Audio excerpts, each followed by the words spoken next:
Alright, so the good news is we got our set here. We got a really nice green screen room. We're going to be putting furniture and stuff in here. We're going to have a real nice background for it. He's not going to be in it, but I am, and that's what's going to make it so great. I'm just going to be my own sibling rival.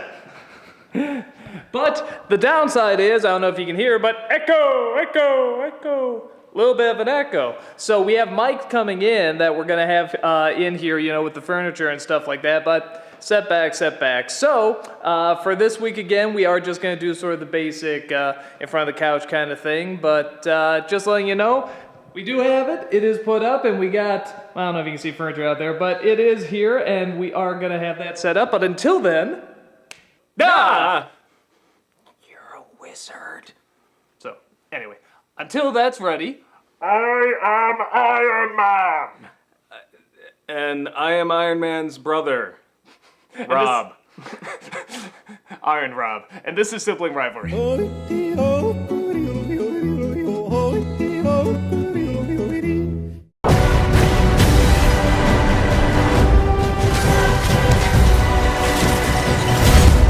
I'm not afraid of you.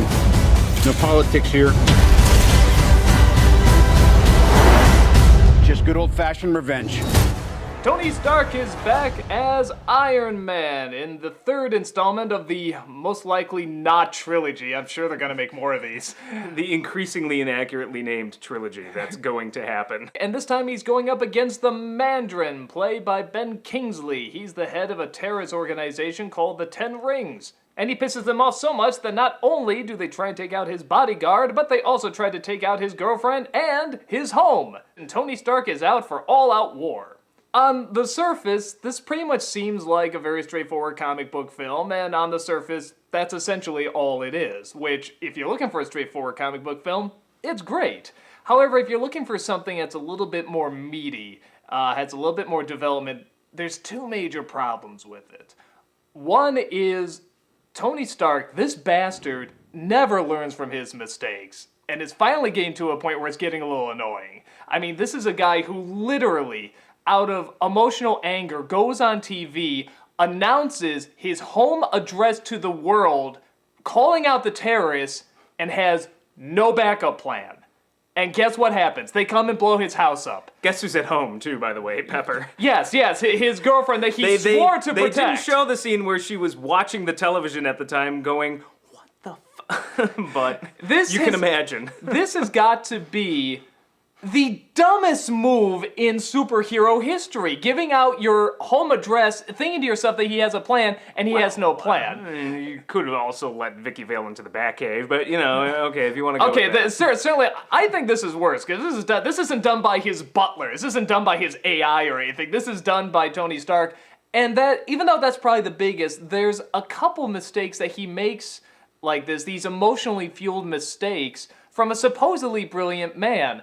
And at first, I think they're kind of acceptable because he's going through a story arc, but after a while, you really want to punch this guy because he's putting people in danger. And then the other problem I'll also name is that there's a lot of twists and turns in this movie, which is usually good. And this does throw you for a lot of surprises, but halfway, there's a major twist in it. Of course, we won't give it away. I think a lot of people are going to be pissed off. You obviously have not been on the internet in the past couple days. Are people pissed off? Oh, yeah. Okay, well, there you go. The film builds up that this is going to be a massive movie. This is the, all-out war, revenge. But the way I put it, it's like building up a really, really good, awesome football game, and then halfway through, they give you a baseball game. Now, the baseball game is... What do you got against baseball? No, the baseball game is decent. You un-American bastard. The baseball game is decent, but you're kind of wishing you were going to get that football game they were really building up.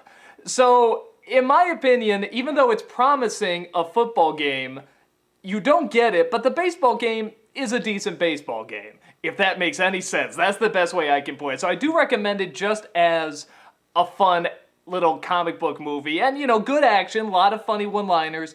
But if you're looking for something deeper, if you're looking for evolution of the character or a really clever, large, epic story, you're probably not going to get it here. Your thoughts? It was okay. Good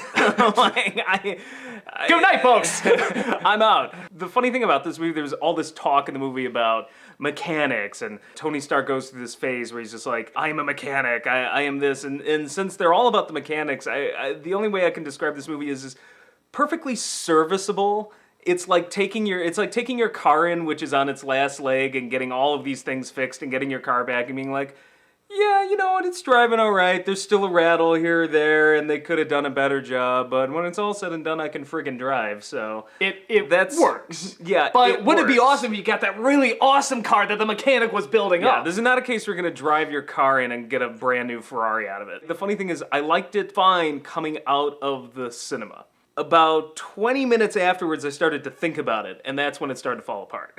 So if you go in and just turn your brain off and don't think...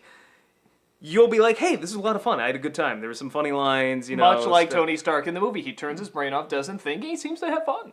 Yeah, if that helps you, yes.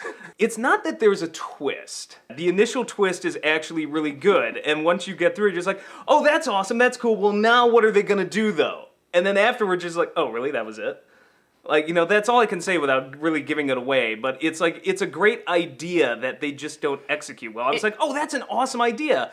Now let's see what the payoff is for that awesome idea. It's not much of a payoff. Nothing. It's like nothing, really. It is clever. I'd even argue there's some good social commentary in there, I would say, you know, even about the media. And the need for villains, the yeah, I mean, 24-hour again, news without going too much into it, I mean, it is clever, but it doesn't give you the payoff that it's really building up. I mean, and again, it's not just the trailers. If it was just the trailers, I'd say false advertising, but the first half, I think we can say, does build up. This is going to be a huge, epic revenge flick. The climax is actually really good. It's probably the best shot thing in the film. But the other problem is, Favreau's films were shot really beautifully. I mean, every single frame was composed well. It looked like a comic book come to life. You know, you had your characters in the foreground in just the right way. You had the action set just the right way. This is more like a bad Chris Nolan Batman sort of vibe, where Chris Nolan would have big moments, the truck flipping over in Dark Knight, but so many action scenes is like, I'm just gonna point the camera at a couple of people It's and very just basic. do stuff, you know, ish, and yeah, and even just your standard shots are just so not composed. There's just nothing visually interesting going on, whereas the first two Iron Mans, as much as I didn't like Iron Man 2, at least it was interesting to look at. There's not really much to chew on in this film when it comes to just like that comic book movie feel of like bright colors and great action sequences and stuff. But do you also see what I'm talking about with the main character? Now, you have read the Iron Man comics. I haven't. But do you see what I'm talking about with, is there anything else to do with this guy? Because it seems like the big arc was in the first movie, and then all the other movies he's saying, no, I'm smarter than I look, and he clearly isn't, because he has all these brilliant ideas, but he makes these dumb emotional choices that aren't really bad writing. likable It's anymore. it's not that there's nowhere to go with the character. It's that the screenwriter didn't know what he was doing.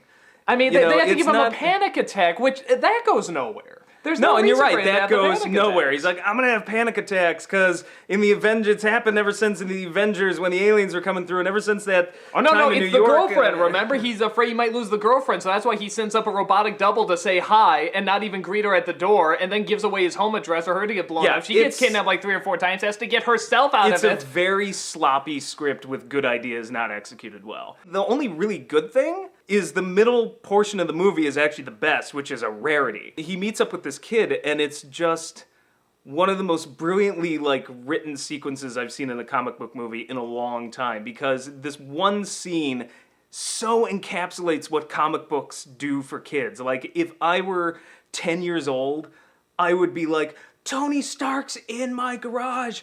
Awesome!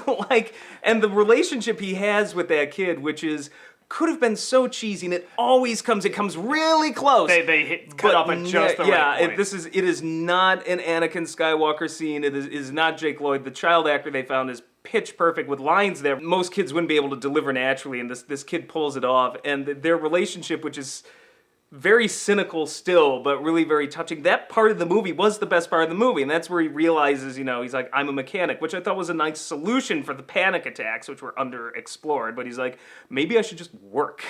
just work through it, and that whole section of the movie was great, and the payoff at the end for that was great. I mean, it's worth the price of admission alone for me for that bit in the middle of the movie. I didn't feel he learned a damn thing. I felt like, oh well, I don't have as many of my toys, but we've clearly proven I can keep making them. I'm just gonna keep making the toys. I feel he did, and I feel the ending stated that, and I feel that's where they were going with it. And I'll believe it just enough because the script is telling me to, but because there's going to be an Avengers sequel and most likely an Iron Man 4, the rumor's already out, I'm just like, okay, so you say that he learned something, but the next films are just going to probably completely dump on that, so it...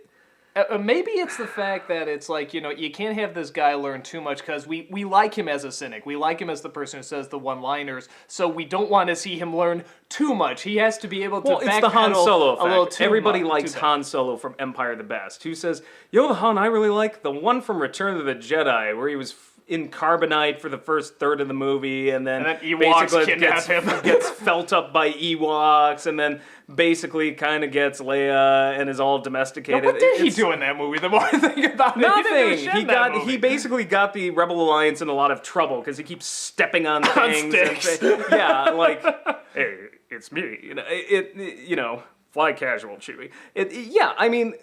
So you're right. He can't learn too much because you don't want to destroy what is the essence of the character. To some degree, he's always going to have to be immature. But it's what like Bruce, bothers me is they're trying to say he learned something while also saying, yeah, but we're just going to keep this series going forever. So probably whatever he learned in this movie is not going to carry over into the next one. I felt like I was watching Bruce Wayne from the Dark Knight movies. As everyone progresses, he gets more and more brilliant tech-wise, but dumber and dumber as a human being. Well, his decisions are really stupid. I don't see the evolution in the choices he's made. Here's a guy who always has a backup plan, yet he always puts himself in a position where anyone would have a backup plan going into it, and he never does. But it's not the character, it's the writer. Yes, but the writer creates the character. I know, but I'm saying you said, is this character just done? Are we? And I'm like, no. If you read the comics, there's plenty of places you could go with it. It's just the writer didn't know what to do. It is fun. It's a fun movie. And I remembered it. I couldn't tell you what the hell happened in Iron Man 2. If somebody put a gun to my head right now and said, tell me what happened in Iron Man 2 or I'm going to blow your brains out, I'd be like, there was, Mickey Rourke had an electric whip and there was a race. That's it. That was it. Nothing else. I'd see it once. I did not think it was the worst Iron Man. I thought it was light years ahead of Iron Man 2. It was not as good as Iron Man 1. And yeah, it was dumb fun. It was dumb fun in the moment. If you're looking for the greatest comic book movie ever made, no. But for dumb fun, cool effects, great gizmos, some good one-liners, and as you said, serviceable characers. It's decent. It's a fun date movie. Fun date movie. Just go see some action, and enjoy. So that's about it. I am Iron Man. And I'm his brother, Rob. And we'll see you next time.